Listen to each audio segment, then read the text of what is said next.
Bismillahirrahmanirrahim. Assalamu alaikum and welcome to EasyWay Mathematics with Khalil Eman. In this lecture, we discuss about test of convergent and divergent series.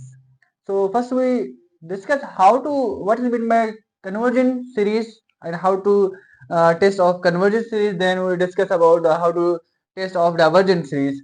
Here is some points of convergent series and here is also divergent series. So convergent series state that if the limit of exist, अगर limit exist करेगी और N equal to zero और उसका जो result है वो zero के बराबर आएगा, अगर लिमिट भी एग्जिस्ट करनी चाहिए और उसका जो रिजल्ट है वो जीरो के बराबर आएगा, द मे बी कन्वर्जेंट, और हो सकती है वो क्या हो जाए, कन्वर्जेंट हो जाए. ये नेसेसरी नहीं है कि लिमिट भी एग्जिस्ट हो जाए और रिजल्ट भी जीरो आए तो कन्वर्जेंट है, डाइवर्जेंट भी हो सकती है.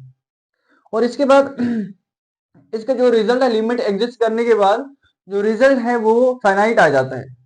कन्वर्जेंट से जो सीरीज है टेस्ट में क्या होगा, तो लिमिट एग्जिस्ट करेंगे, रिजल्ट अगर फाइनाइट आ रहा है वो उस केस में हम बताएंगे किस तरीके से, तो वो क्या हो जाती है, कन्वर्जेंट हो जाती है, मे भी कन्वर्जेंट हो जाती है. सबसे पहले लिमिट एग्जिस्ट करनी चाहिए और रिजल्ट जीरो आना चाहिए. और समटाइम ये होता है कि फाइनाइट रिजल्ट आ जाता है, समटाइम फाइनाइट रिजल्ट आ जाता है. ओके, फाइनाइट रिजल्ट भी आ जाएगा. और इन केस डाइवर्जेंट में फाइनाइट रिजल्ट आ सकता है, वो डिस्कस करेंगे किस तरह से, एग्जांपल के जरिए हम जो है सो समझ लेंगे. लेकिन सबसे पहले लिमिट एग्जिस्ट करनी चाहिए और रिजल्ट जीरो आना चाहिए, तो हम कहेंगे ये जो सीरीज है ये कन्वर्जेंट हो सकती है, मे भी हो सकती है, ये नहीं है कि कन्वर्जेंट हो जाएगी, नहीं, हो सकती है. और उसके बाद डाइवर्जेंट क्या होती है, if the limit of general terms of series exist, कहता है कि अगर लिमिट एग्जिस्ट हो जाए इज नॉट जीरो और रिजल्ट जीरो ना आए, लिमिट एग्जिस्ट हो गई रिजल्ट जीरो नहीं आ रहा, तो इन केस में जो सीरीज है हमारी डाइवर्जेंट ही रहेगी, कन्वर्जेंट नहीं होगी. समटाइम लिमिट एग्जिस्ट नहीं हो रही, अगर लिमिट एग्जिस्ट नहीं हो रही डाइवर्जेंट है, अगर लिमिट एग्जिस्ट हो गई अगर जीरो नहीं आया तो फिर भी डाइवर्जेंट रहेगी. अब देखिए ना, इसमें क्या है कि समटाइम लिमिट एग्जिस्ट हो जाती है और रिजल्ट जीरो नहीं आ रहा तो डाइवर्जेंट, और लिमिट एग्जिस्ट हो ही नहीं रही तो फिर भी डाइवर्जेंट. इसमें क्या है, लिमिट एग्जिस्ट हो जाएगी, रिजल्ट जीरो आएगा या फिर रिजल्ट फाइनाइट आएगा, कन्वर्जेंट हो सकती है. ओके, सो इस केस में लिमिट एग्जिस्ट हो गई तो रिजल्ट जीरो नहीं है, डाइवर्जेंट. अगर लिमिट एग्जिस्ट नहीं हो रही तो फिर भी डाइवर्जेंट हो जाएगी.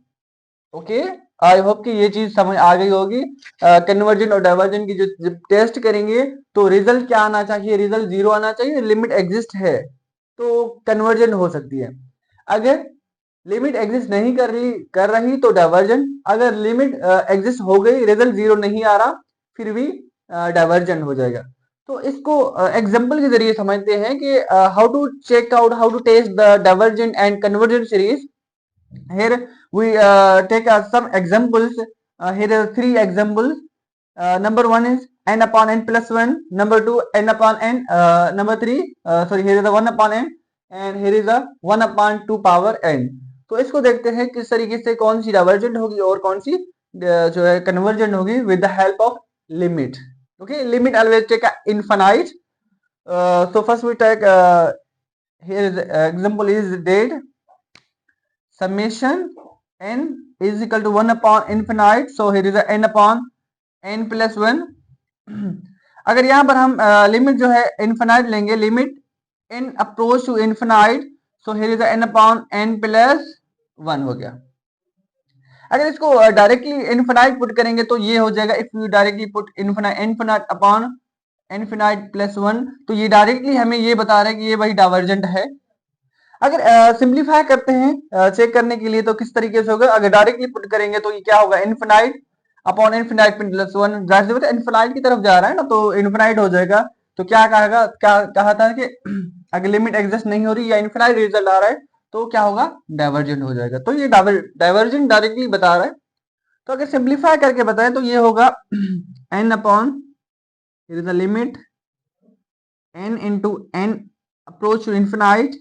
सो n कॉमन ले लिया तो ये 1 plus 1 upon so n common ले, n से कैंसिल आउट हो गया तो अगर n से कैंसिल हो तो ये 1/1 प्लस 1/n हो जाएगा। तो लिमिट क्या है हमारी, इन्फिनाइट है ना। देखिए अगर ये किसके बराबर है आपका, हमने लास्ट लेक्चर में पढ़ा था 1/n। Look at this 1/n क्या है हमारा, कन्वर्जेंट है ना, अप्रोच टू जीरो करता है। तो यहां पर अगर इन्फिनाइट आप पुट करेंगे तो जाहिर सी बात है ये इन्फिनाइट की तरफ जाएगा। तो इसका रिजल्ट क्या आ जाता है, लिमिट पुट करने से पहले अगर देख लें 1/1 प्लस ये कन्वर्जेंट है, ठीक है। तो कन्वर्जेंट है तो ये 1/1 कर लेते हैं, it mean approach to zero, this 1/n is near to zero. तो ये 1 प्लस हो गया 1/1, इट मीन डेट 1 हो गया। अब देखिए लिमिट पुट करने के बाद रिजल्ट क्या आ रहा है आपका, 1 आ रहा है। तो हमने क्या डिस्कस किया था, कन्वर्जेंट कब होगा, जब लिमिट एग्जिस्ट होगी, रिजल्ट क्या आएगा, 0 आएगा। देखिए लिमिट पुट करने से के बाद रिजल्ट आ रहा है 1, तो ये कन्वर्जन नहीं हो सकता, इसलिए इसको कहेंगे ये है हमारा क्या, डाइवर्जेंट हो गया। ओके सिंपल, इसको डाइवर्जेंट। लिमिट पुट करने के बाद रिजल्ट 0 नहीं आ रहा तो वो डायरेक्टली 0 ही है, सॉरी डाइवर्जेंट ही है। ओके हाँ, यहाँ पर भी हमें जिस तरह से डायरेक्ट लिमिट पुट किए थे उस वहीं से भी हमें पता लग रहा है तो डाइवर्जेंट है। तो सेकंड एग्जांपल को देखते हैं, वो क्या कहता है, वो कहता है कि लिमिट जो है 1/n है। देखिए here is a limit, the function is 1/n, n approach to what, n approach to infinite. अब n की जगह आप इनफिनाइट पुट करेंगे तो ये लिमिट एग्जिस्ट ही नहीं कर रहा, लिमिट नहीं एग्जिस्ट कर रहा, तो हम कहेंगे does not exist. So here is not exist.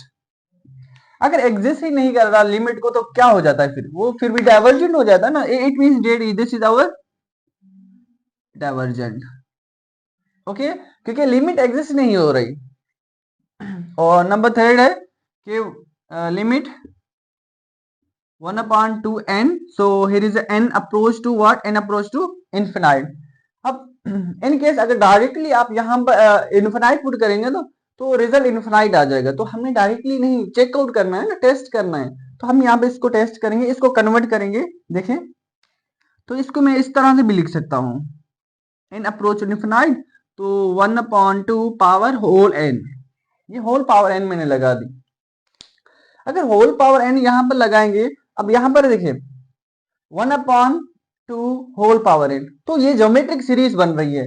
तो ज्योमेट्रिक सीरीज क्या होती है हमारी, a r n power r power n। अब देखिए ये हो गया आपका r, this is our what, this is our r हो गया। तो यहां पर a दो केस a के बन जाते हैं। Number 1a, it may be 1/2, it may be only 1 a। Okay तो r क्या बन रहा है हमारा, r is less than 1 because the value of r is 1/2। देखिए r की वैल्यू क्या आ रही है आपके पास आ रही है r की वैल्यू 1/2 आ रही है। अगर r की वैल्यू आपके पास 1/2 आ रही है, it may be here is what, here is the value of r is less than 1। अगर आपके पास r less than 1 है, it means it closer to 0। तो here is a r is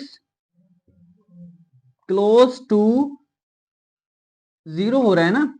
तो मैं यहां भी लिख लेता हूं, अगर आपका r जो क्लोज टू 0 हो रहा है तो इट मींस लिमिट पुट करने के बाद तो r क्या हो जाएगा, फिर 0 हो जाएगा ना। इट मींस ये रिजल्ट इसका क्या आ जाएगा, इसका रिजल्ट आएगा लिमिट पुट करने के बाद 0 आ जाएगा, क्योंकि वो तो 0 के पास जा रहा है ना, क्लोज हो रहा है, 0 के क्लोज हो रहा है। तो लिमिट पुट करने के बाद हमारे पास जो रिजल्ट आया वो आया 0। तो हम क्या कहेंगे, जो अगर आपके पास लिमिट पुट करने के बाद लिमिट भी एग्जिस्ट हो रही है और रिजल्ट भी 0 आ रहा है, तो इस सीरीज को क्या कहते हैं, हम इस सीरीज को कहते हैं this is our convergent series. तो ये आपका जो रिजल्ट है, this series is known as a convergent series. तो हियर इज अ, सिंपली लिख लेते हैं convergent series. So I hope कि ये चीज आपको समझ आ चुकी होगी। ओके अगर कोई भी क्वेश्चन है तो आप पूछ सकते हैं। ओके सो तब तक इजाजत है, अल्लाह हाफिज।